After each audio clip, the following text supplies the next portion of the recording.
name is Samantha and welcome to today's video. Today I'm going to be revealing my deepest and darkest secrets. How to make a jar opener. Let's get into it.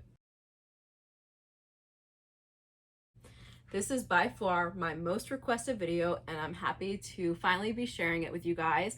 I will have the pattern linked down below that has the specific measurements as well as which brand and product number of shelf liner you should use. I have made thousands of jar openers at this point, so I would like to say that I am the expert on making jar openers in the way that I make them, and they do very well. They hold up very well. I have some jar openers that are a couple years old and they still look as good as new as when I first made them. So if you would like all of the specific information, I'll have the pattern linked down below.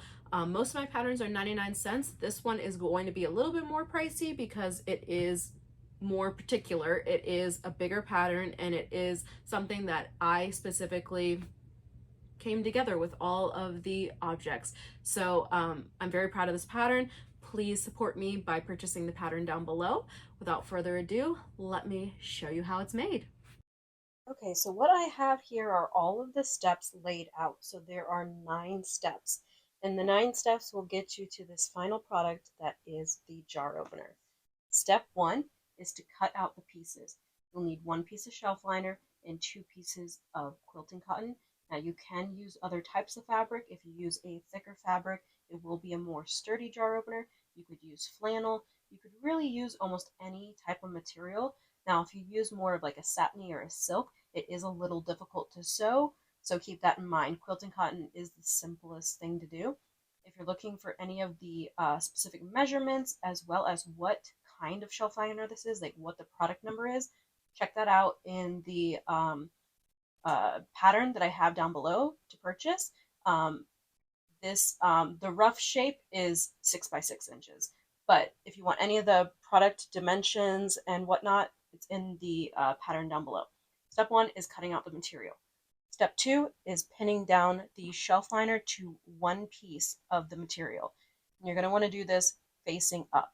And I've pinned on these sides like this because when we take it to the machine, we're going to sew down this way. Once we've sewn down this way, then we're going to rotate it and sew it down this way. For this step, you will need a walking foot. I would recommend getting the walking foot from your manufacturer.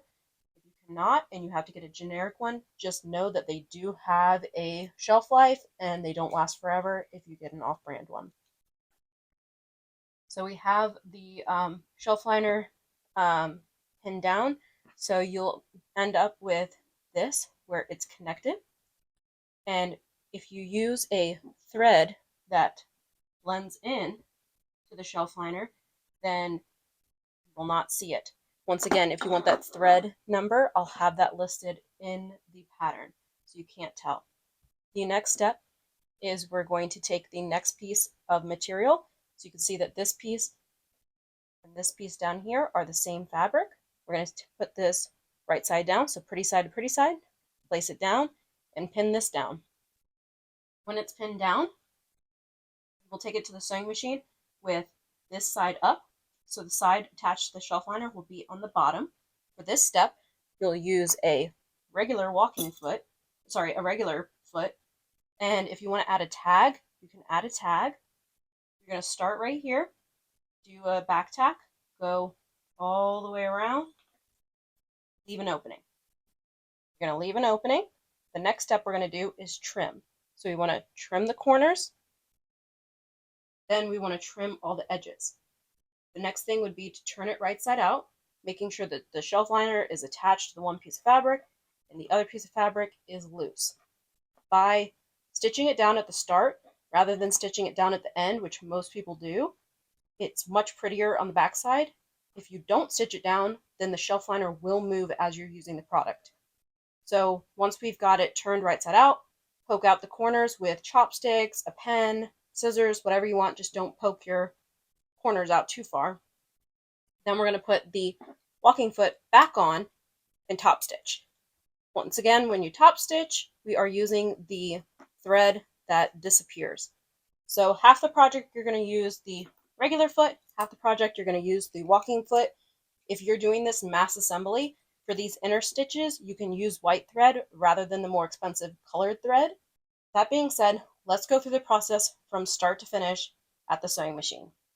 Okay, to start this project, I have the 3 pieces of material, the thread, which I'm going to go ahead and put on my machine. And I don't ever just make one, I always make a bunch. So the first thing I need is my walking foot, and then we'll use the regular foot later. So let me throw this guy on. If you can't remember the last time you changed your needle, it's time to change your needle.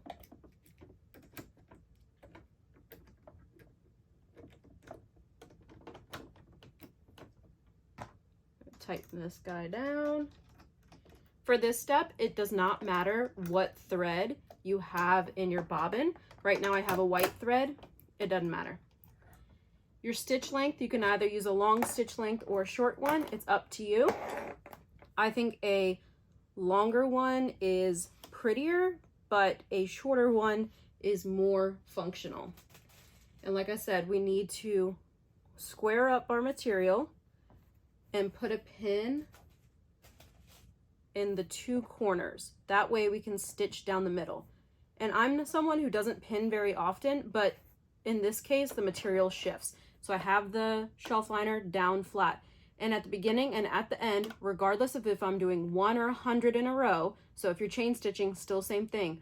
Back tack, go through, back tack. So I'm gonna start off here, put the needle down, back tack,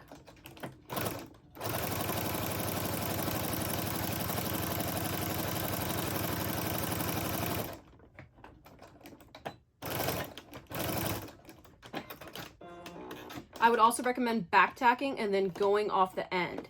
This helps when we cut them apart. Like I said, if you're doing it chain or individual, it helps reduce the risk of the shelf liner getting taken off. Taking the pins out, do not sew over your pins.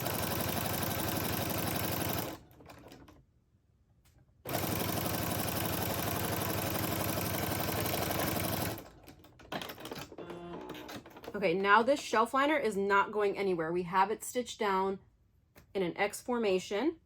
The next step is to take the other piece of fabric. You could do 2 different pieces if you want, but I like having them coordinate.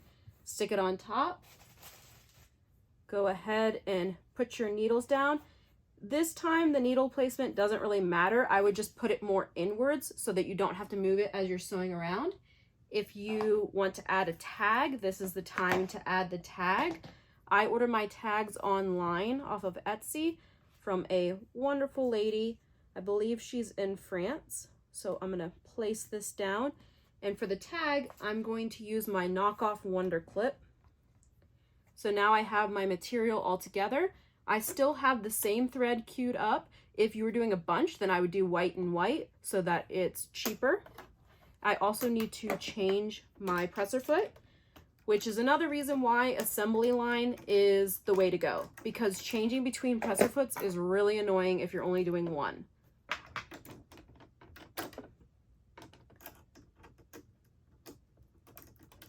All right. Do that. And if you want, you can bring up your bobbin thread and make sure it's pulled out. And now we're gonna leave an opening. So back tack, go all the way around and leave an opening. And back tack at the beginning and the end. And the side that we stitched the shelf liner down is on the bottom.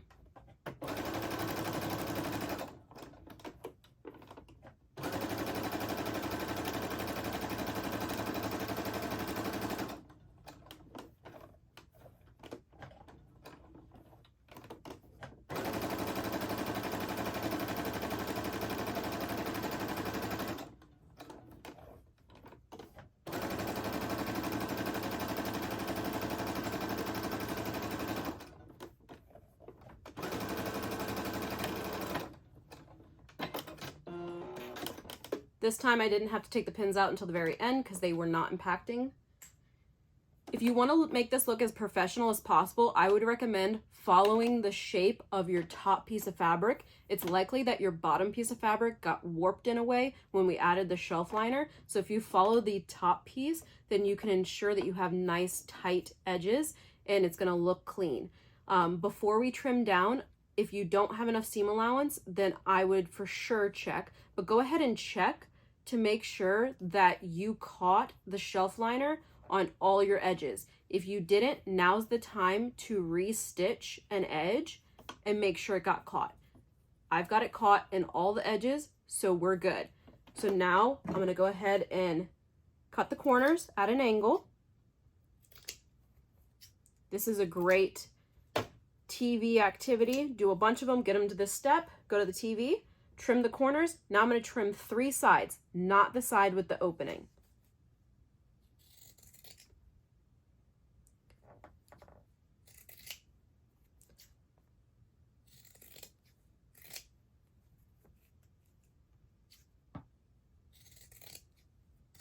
Now that I've got all of the edges trimmed, we're going to turn it right side out and poke out the corners. So I'm just going to stick my finger in the opening, being sure to not push in between the shelf liner. We don't want to rip that apart. I'm going to stick my finger all the way into the corner here, push my other finger against. So this is my pointer finger, this is my thumb, and then I'm going to push out. I'm going to do the same thing for the other side. I've got my pointer finger on the inside, thumb on the outside, and we're going to push out. That ensures that we get tighter corners. We're going to do the same thing on the next corner. And you can manhandle this because on the opening, you back tacked on either side. If you did not back tack, then right now you're going to hear rip, rip, rip, and you're going to rip seams. So make sure that you back tacked. So even without using anything to poke out, this is already pretty good. But what I'm going to do is use my chopstick. The first thing I do, once again, make sure that you're not going in between the 2 top layers. You're going in between the 2 pieces of your colored fabric. I'm going to push into each corner. And as I go to the next corner, I'm pushing, I'm holding this and I'm pushing up. I'm ripping across the top so that I'm pushing every seam out. I'm pushing every edge. Look, now I'm going to flip over, go to the other corner, poke out. And you could do this 3 times, 2 times, do it more than once. And then you will have really nice corners and nice edges. You do not want to iron this. This is plastic. This will melt. It will smell disgusting. It will ruin your iron. You will ruin the project. Do not iron this. Okay, so we're going to press that out real good with our chopstick or pen or scissors, whatever you see fit. The next step, and you also notice that up to this point, I never trimmed any of these threads, and it's not a problem. Stuff that thread in there. Then you're going to roll this until it's nice and flat. And I like to stick a pin in there. And now at our sewing machine, we're going to have to switch back to our walking foot.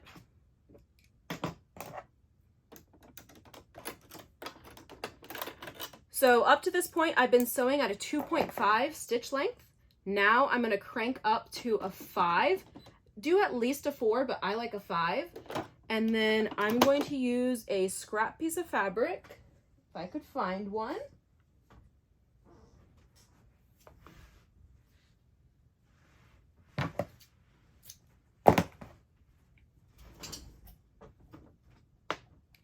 Okay, I'm going to use a scrap piece of fabric as a lead piece.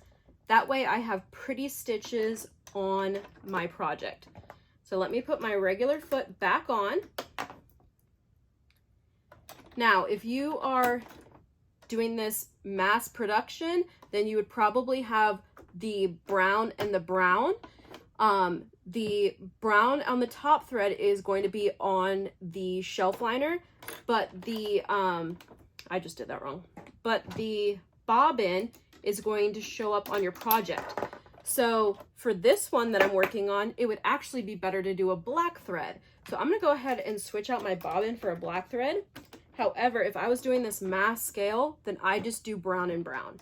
I don't have time to be flipping between bobbins, and it's not that deep. But watch here. I'm going to go ahead and go to a black bobbin.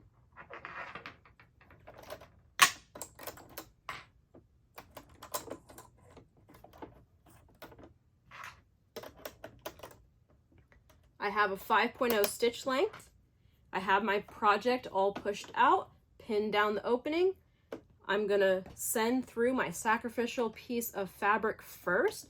That way we have the top thread and the bobbin already tight together, and we're gonna get good stitches on our project. If you ever have like a rat's nest on your project, do a lead piece. So see how this is pulling tension, and we've got both of our threads. Now we're gonna have a beautiful project.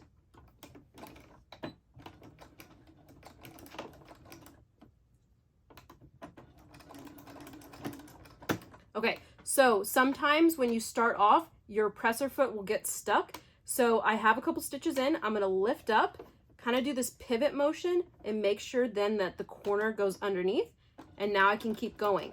Because sometimes the jar opener is too thick and it can't get under the walking foot. So you need to like manipulate it. Just like with any project, come to the corner, needle down, lift, twist, and keep going.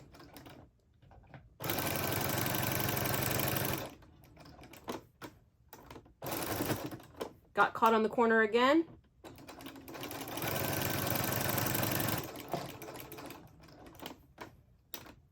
All right, before I come around this corner, I'm gonna trim this side. We're on the last edge now. And I usually just finish off on the last side. If you want to, you can go back on the edge that you first started to make sure it's a continuous loop. So here is how our project looks. Here's the front, here's the back. Let me know what you guys think in the comment section down below. Please don't forget to like and subscribe, and have a wonderful day.